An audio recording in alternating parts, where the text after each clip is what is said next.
terms of what's next, where do you think the focus needs to be? Clearly, you need defenders because you've got 3 or 4 leaving. But is it that central midfield area, the Tchouaménis of this world, maybe going back and looking at Paul Pogba, that was a link a few weeks back? Where do you need Todd Bowley and the new recruitment team to really focus on to get Chelsea ready to mount that title challenge? Go on, David. I'll let you start. I think what Todd Bowley needs to do is just bring in some...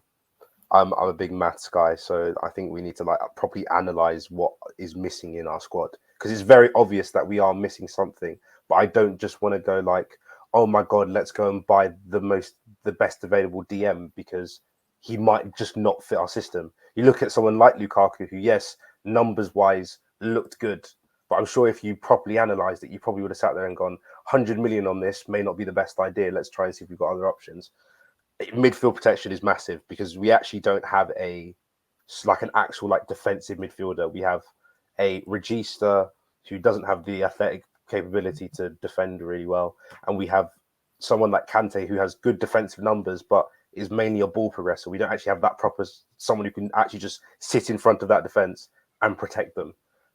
So yeah, midfield for me is massive, but I genuinely think the whole squad needs improving. I know it sounds really like my friends call it I've got West Ham fans. They're like, oh, you're so spoiled. You just spend 200 million last year and you're asking for a brand new whole squad. But it's genuinely like our defenders are leaving, our forwards are not good enough, and our midfield is a mixture of the both. So the whole squad just needs improving. Whether you go with ready-made talent or young talent, that's up to whoever's in charge. But it does the issue that we find ourselves in massively, the real big issue that we find ourselves in, is that we haven't been able to tie down the contracts that are due. Rudiger's, Christensen's, Kante and Jorginho's are still up in the air because of the sanctionings. It's made it very hard for us to even think of trying to find out who's staying, who's going. Now we're slowly hoping at the beginning, hopefully by the end of this month, we'll start seeing that Todd Bowley will start picking certain contracts to renew and sort out. The issue we've got now is we know that 2 defenders are gone. I don't think the defensive area was specifically meant to be our main prerogative. I think we've been forced into having to sort that situation out. Is Chelsea Football Club going to go out in the summer and sign 5 or 6 players in this summer transfer window?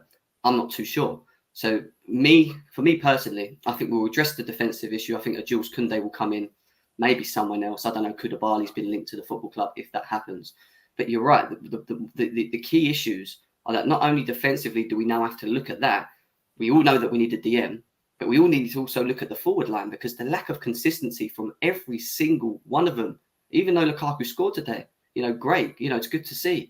It's not good enough, Terry. And I just feel like what David said is we're on a massive rebuild phase for me. We need about, for me, 5, easily 6 players. And you could probably say that only out of the current squad that you see now, a handful of them should be staying. And the rest of them, really, in theory, could just do one, personally, at the moment. I think 5, and again, I think 5-6 is quite generous. If you want to be really honest and look at, because we are trying to compete with Man City and Liverpool, that's the ultimate goal. Again. And you look at this, and you look at not even just the quality of the squad, but even you look up their backups. You're just looking like they've got, depending on who you want to say, but it's Luis Diaz or Jota as backup, and we're here with Christian Pulisic as backup. Well, the thing is, we remember Christian Pulisic cost about the same amount of money as Luis Diaz, and it's about the recruitment being right. There's rumours that Elise at Palace is available for £35 million. This is where I'm going to be intrigued to see what Chelsea do. There are bargains out there, even in this industry. Even in with the industry being so full of money, and it isn't about dropping £100 million on a Lukaku. For me, it's about, well, what else can you get? Basuma, again, let's just imagine the court case is gone now. He's exonerated. He's available for 40. Ruben Neves is available for about 35, 40 million. These types of players, you can get 3 or 4 in like that, and I think you do need to look at all your areas. But the good advantage you've got Conor Gallagher, There's Broya.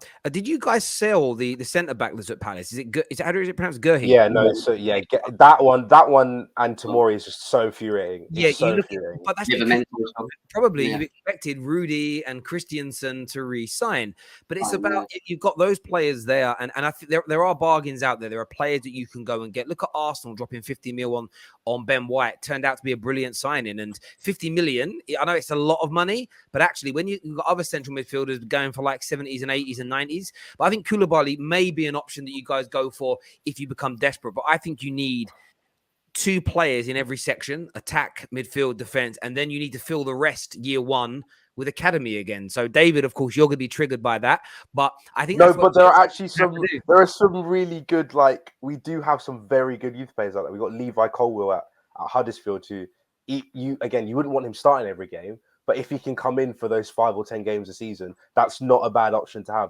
Conor Gallagher will provide more for this squad than Loftus-Cheek. I'll put my house on that. Like, I'm very confident of that.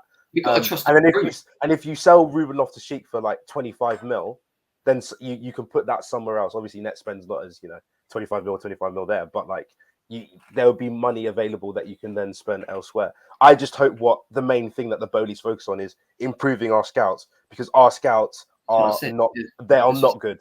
Even like football, when you go in Football Manager, if you ever control Chelsea, first thing you do, you get rid of all the scouts, because all our scouts, they're all 70 years old and they're all like 2-star rated. Like literally, even the games don't rate. I would say this though about Chelsea.